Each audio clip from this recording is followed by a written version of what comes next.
China was the first country to go into lockdown.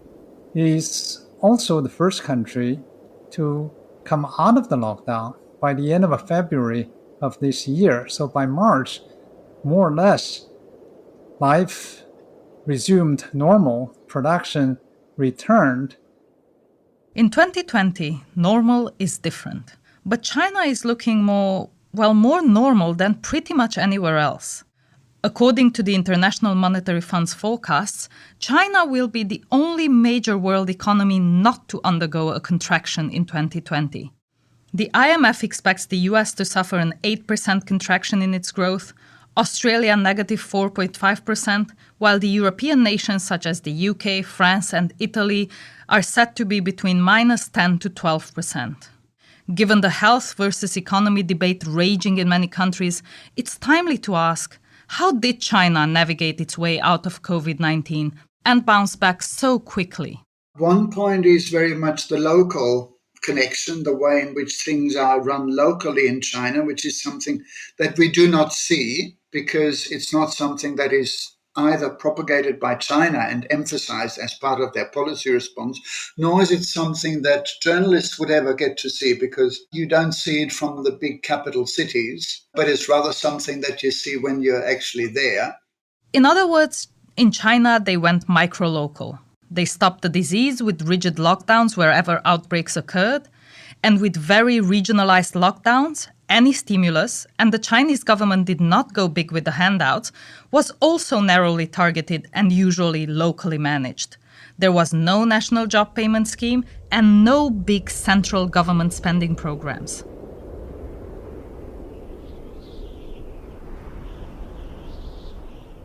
But China is also in a solitary place. As the world's largest trading nation, with a global depression looming, what is China's post-pandemic strategy? The Chinese have learned that the biggest mistake they made was to build walls. And so China will never again build a Great Wall of China. China realizes that when they build a Great Wall of China, it doesn't protect China, it keeps the world out. From the University of Sydney Business School, this is Sydney Business Insights, the podcast that explores the future of business.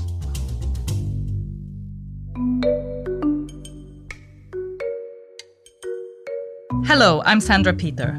On this episode of Sydney Business Insights, a businessman, an academic and a diplomat walk us through the China recovery story. Hello, this is Weijian Shan. I'm chairman and CEO of PAG, which is a private equity firm. We have about $38 billion under management in real estate, absolute return, and private equity. We invest throughout Asia. Wei Jianshen spent his teenage years during the Cultural Revolution as a peasant laboring in the barren Gobi Desert on the border between China and Mongolia. Today, Dr. Shen lives in Hong Kong and runs the PAG Group, one of Asia's leading investment firms. His journey, from starving peasant to one of the first students from the People's Republic of China to study in the US, is told in Dr. Shen's autobiography, Out of the Gobi. Dr. Shen has lived through the gamut of US-China relations. He sees potential danger ahead.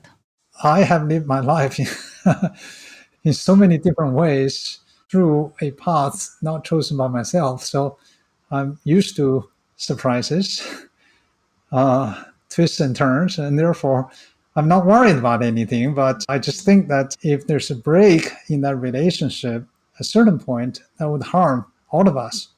The epidemic is now a top priority for every country. More than 1 million confirmed cases of COVID-19 worldwide. Over 10 million reported cases of coronavirus worldwide, and more than 500,000 people worldwide have lost their lives. The number of daily infections worldwide has reached a new record. It's actually quite shocking how much better China has performed in terms of responding to COVID-19 than most Western governments have. So, for example, the number of people who died from COVID-19, number of deaths per million in China is less than 10. In most Western countries, UK is about 600, Belgium 600, France 400-500, US 300. So it's quite amazing how much better they have done. Professor Kishore Mahbubani was the first Singaporean to sit on the UN Security Council, eventually serving as its president. For more than 30 years, Professor Mahbubani has been at the center of world politics. It's not surprising to be shocked because, China has underperformed vis-a-vis the rest of the world for roughly 150 years. Professor Mahbubani is the author of many books. His latest, Has China Won?, poses challenging questions not only for the superpowers, but also for smaller countries like Australia and Singapore, so often caught up in the friction between the big powers. I'm Hans Hendrischke. I'm a professor of Chinese business and management at the University of Sydney Business School in Sydney. Not many Westerners have been at the inner sanctum of Chinese political discussions, but German-born Professor Hans Hendrischke served as a translator for China's paramount leader Deng Xiaoping during the 1980s. In this episode, these are the minds who are going to shed light on China's path out of the pandemic. Where to for China now? And what does it mean for the rest of the world?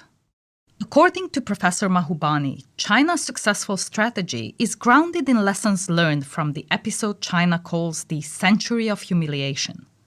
Starting around the First Opium War in 1839, this period marks China's exploitation by successive foreign powers. The Chinese realized the biggest mistake they made, and the key reason why China was humiliated in the Century of Humiliation was that they failed to develop modern science and technology. So the Chinese today have a greater and deeper faith in modern science and technology and have invested a tremendous amount in it. So, for example, in dealing with this pandemic, the Chinese have not tried to use traditional Chinese medicine. They have used Western science and technology to fight pandemic 19. And what is striking is that future historians will be quite amazed that the Chinese government paid more respect to science and technology in formulating its public policy to deal with pandemic 19, in contrast to the United States under President Trump, which has actually undermined science and technology and actually ignored science and technology. For example, to give a simple instance, President Xi Jinping would wear a mask, and President Trump, until recently, refused to wear a mask. The measures that the Chinese government took was quite unprecedented. Around probably about 21st of January, China decided to seal off the entire city of Wuhan, where this virus originated. And the seal-off was so tight, in fact, other than essential personnel, nothing could come out, nothing could go in. And that is for a city of 11 million people. Of course, the entire nation also went into a lockdown. And everybody was required to wear a mask everywhere you go.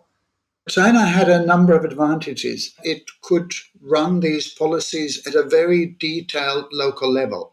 So it was not just isolating a whole city with 11 million like Wuhan, but inside those cities and in other cities with a way in which Chinese governments, local governments, city governments operate, and the way in which Chinese living conditions, high density, is normally organized. It was relatively easy to isolate very small communities. So that could be housing blocks, it could be individual apartment buildings, it could be streets and so on, that they could isolate very quickly in case they were running into any new cases. That has helped on the health side to focus as much as possible on keeping spreads of the pandemic at a confined level. Professor Mahbubani says this strategy has widespread acceptance in the community because over 4,000 years of Chinese history, the one thing that the Chinese people fear most is chaos. And the reason why they fear chaos is that people suffer a great deal. And the Chinese people have no desire to weaken their government in the way that the Western impulse is. Initially, the economic impact was crushing. In the first quarter, to have a decline of 6.8% in GDP growth is massive because China generally is used to have a positive GDP growth rate of around the same rate. So it is a degree of economic collapse. Recovery began in the second quarter. Economic growth rate is 3.2% year over year. That is compared with last year. There was expectation of a big fall in China's exports, but actually went up 0.5%. Last month in July, China's export went up 7.2%. So even better than in June and much beyond the expectation of analysts. So it seems that the Chinese economy is well on its way to recover.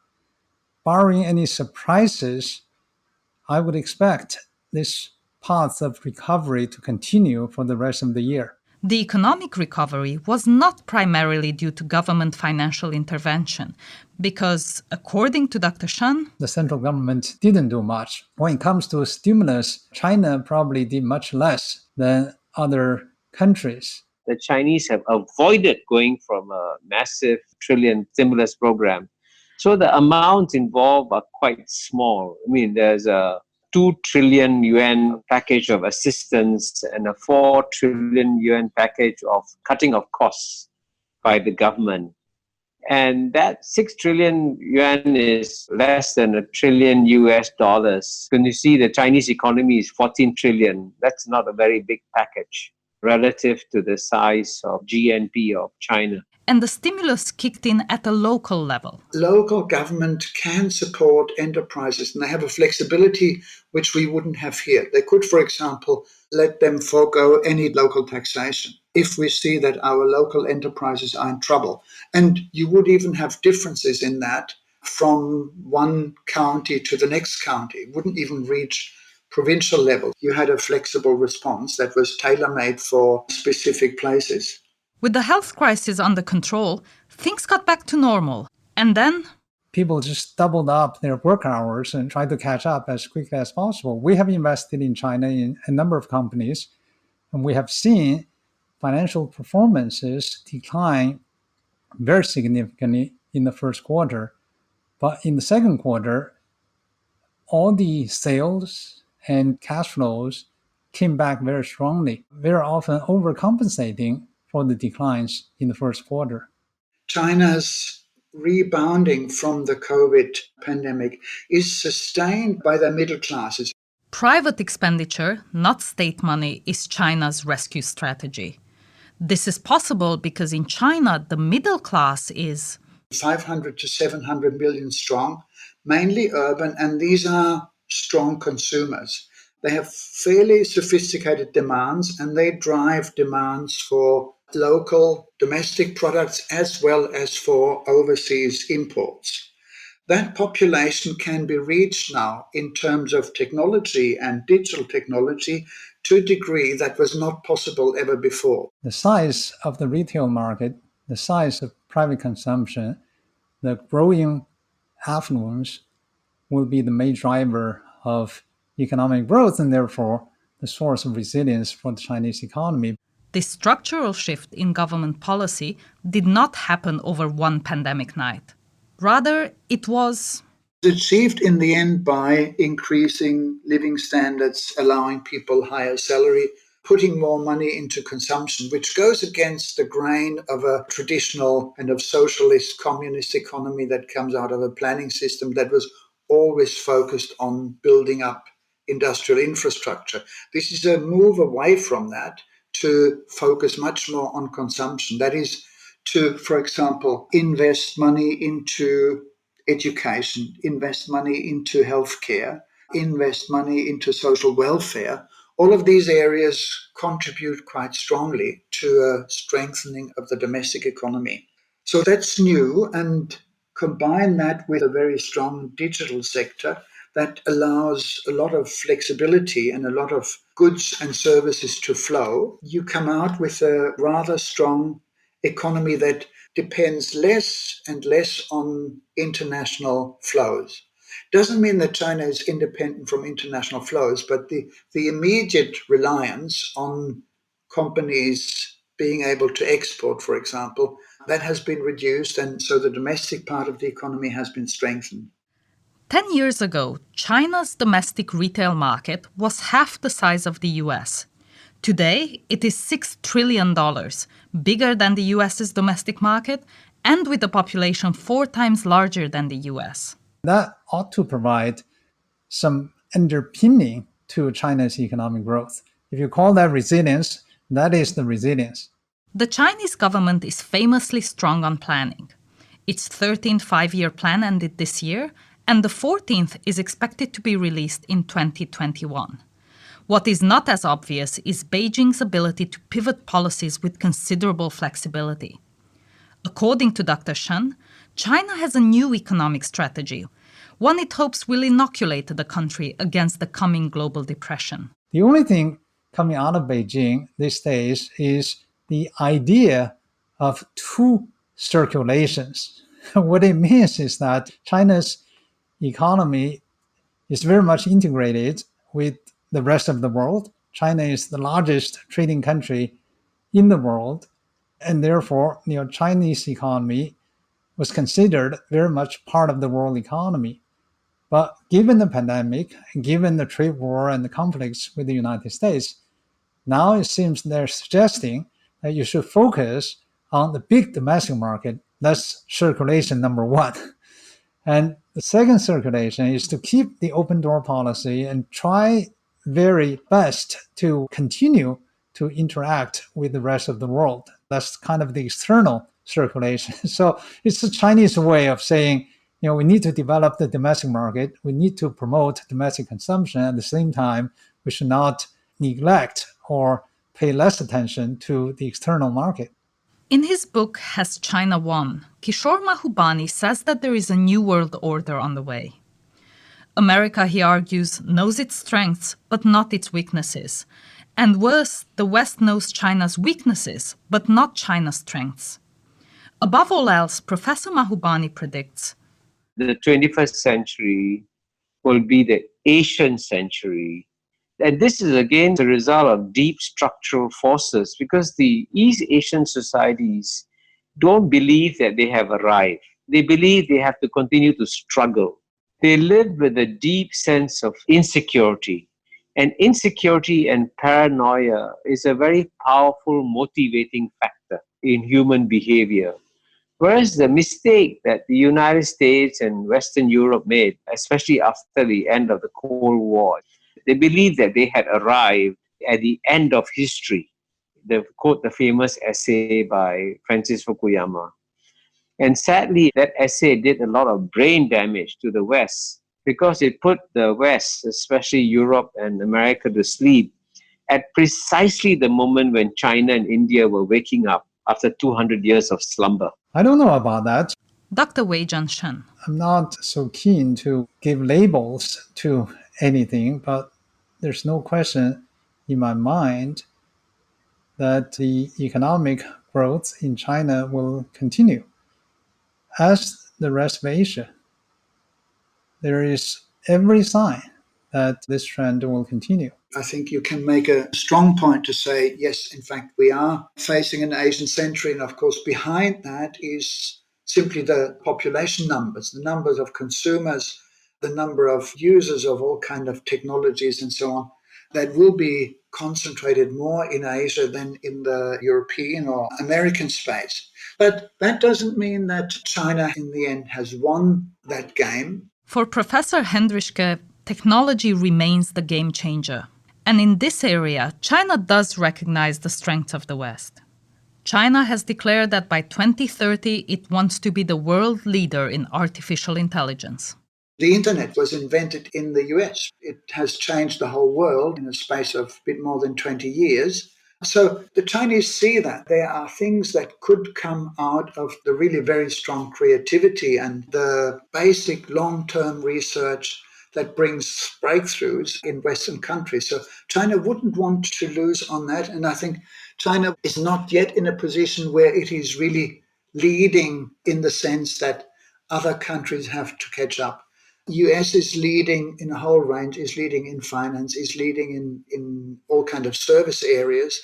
Europe is still leading in a whole range of manufacturing areas where China is catching up, but China is not yet at the stage where it actually can direct the trend of these developments. So China is in a position to apply those technologies, to reproduce them, to sell them into other markets, into Africa, into developing markets or their Belt and Road countries. But it's not yet in a position where it could actually decide where technological developments and new ideas and new markets are actually going. That is still very much the domain of Western countries. Australia and other countries that are not the US or China are nevertheless caught up in their conflicts over trade, intelligence, and potentially worse. China's relations with some of its neighbors has gone down in the past year or so. It has gone down with Australia. It has gone down with Canada. It has gone down with India. So I think China has got to sit back and ask itself what it can do to stop this slide in its relations with its neighbors. A major geopolitical contest has broken up within the US and China, and that will be the defining force in global geopolitics for the next 10 to 20 years. And the best way for China to manage this geopolitical contest is to improve its relations with other countries in the world. But I'm worried about a break in diplomatic relationship. I'm worried about conflicts, including military conflicts. I'm worried about the separation of markets, which will lead to a global recession and collapse of financial markets, all of which at this point seem to be within the realm of possibilities.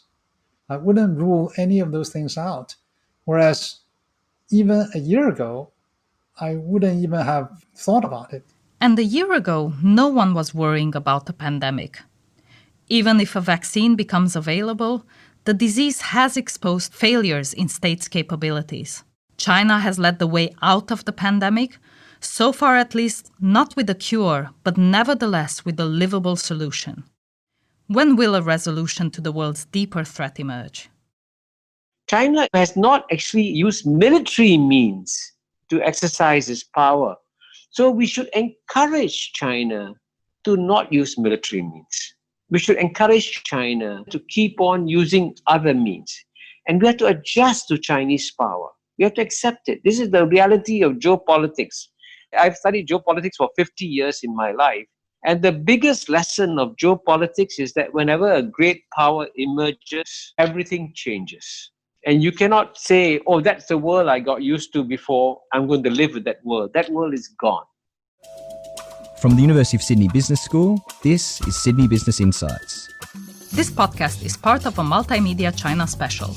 Each of our interviewees, along with Professor Chen Shane from Shanghai Jiao Tong University, have also contributed an article on how China navigated the pandemic and what this means for future economic and other relations. You will find the essays along with reference material on our website at sbi.sydney.edu.au. This episode was researched by Jacqueline Hole and Kishi Pan, produced by Jacqueline Hole and edited by Megan Wedge.